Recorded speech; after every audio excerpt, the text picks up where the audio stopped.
This is Julia with iCadenza, and I'm here with Simon Trpceski, who just performed a fantastic program at Classical Underground here with Alexei Steele. And it's such an honor to be here with you. Well, thank you so much. It's my pleasure to be here with you. Now, you are from Macedonia. Yes, that's correct. A wonderful country. And absolutely, I think so. Well, I wanted to ask you, you played a few pieces that were by Macedonian composers, and they were so beautiful. What distinguishes Macedonian music from mainstream, classical music? Well, I mean, these pieces that I have performed here are written by, or transcribed basically, by the young composer who is living in England, Pande Shahov. He actually transcribed 2 Macedonian songs, because these are actually songs.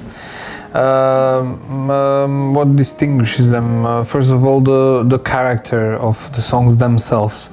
They are totally different. They're both love songs, but they're totally different, of course, expressed in a totally different way. One is very, well, let's say, melancholic and sad. The other one is livelier, with which I ended this appearance tonight. These 2 pieces are actually part of the new suite that he composed for me. This suite is called Songs and Whispers, and it's written in respect of Chopin for the anniversary. And he took 2 quotes from Chopin's music, and the other 4 pieces of the suite are actually the transcriptions of the Macedonian folk songs. And I have premiered the piece in London, in England, at the Queen Elizabeth Hall, as part of the International Piano Series.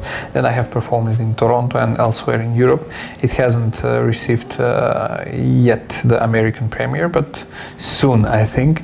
So I think it's just a different voice, different melody, and the rhythm that really captures the attention of the audiences. At least that's my experience so far in the world. So I'm really glad that the audience reacted really good on both songs, because, okay, I can understand that the second one is really playful and joyful and more exciting maybe, but the other one has a lot of depth in it, and they reacted also very good. And I helped them with myself singing, so just to make them have a closer approach to it. That's what I was going to say. I was going to ask, did you miss your true calling? Maybe you were supposed to be a singer. Oh, does that mean that I sang very well? Maybe. Well, I love to sing. We all love to sing. We are a very sociable nation, actually. And no, I have always really loved the music. So I guess it was somehow natural and spontaneous that I became a player. My first love was accordion, and then I moved to the piano, but I still sing, that's for sure. I mean, for my pleasure, of course. And for ours too. Yeah, for yours too, as well. I like to share my pleasure as well. Well, I actually wanted to say, you really, when you play, it seems to me that you sing then too. It's really beautiful, and it's really emotional. Whatever, not just the Macedonian pieces, but all the pieces that you played tonight. What I found really striking was that before and even after you played, when there was no sound at all, the energy in the room was just so powerful, and I think that's been a very, very rare experience for me as an audience member. How do you create that feeling, that passion, that energy, without even playing a note? Well, first of all, I should say thanks for all the compliments, and I'm really glad that you have noticed that. And I'm really glad that actually this aura and fluid and magic was created in the room by such a large audience, and I'm really glad for that. Well, how do I create that? I really don't have a clear explanation. I do love the music. I do feel the music. And I guess, of course, there are a lot of factors here, a lot of conditions.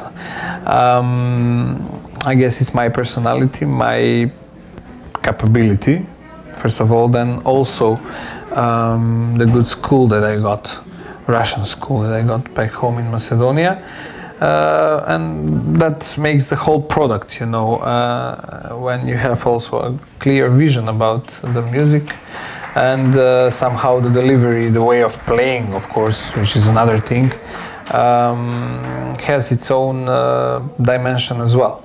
So I'm really glad that, you know, maybe people are more used to very dynamic pieces played here. I have chosen to play more subtle pieces with a lot of emotion and depth, as you say. That does not mean that a lot of virtuoso pieces don't have that depth. I don't want to be understood wrong, but still, I mean, different kind of pieces and more quiet, but you know, if they're played well, then that captures the audience's attention. And I'm really glad that you have mentioned that tonight. It was a really nice atmosphere, wonderful audience. And that also is part of the whole magical moment, because that also inspires the artists, and very, very important.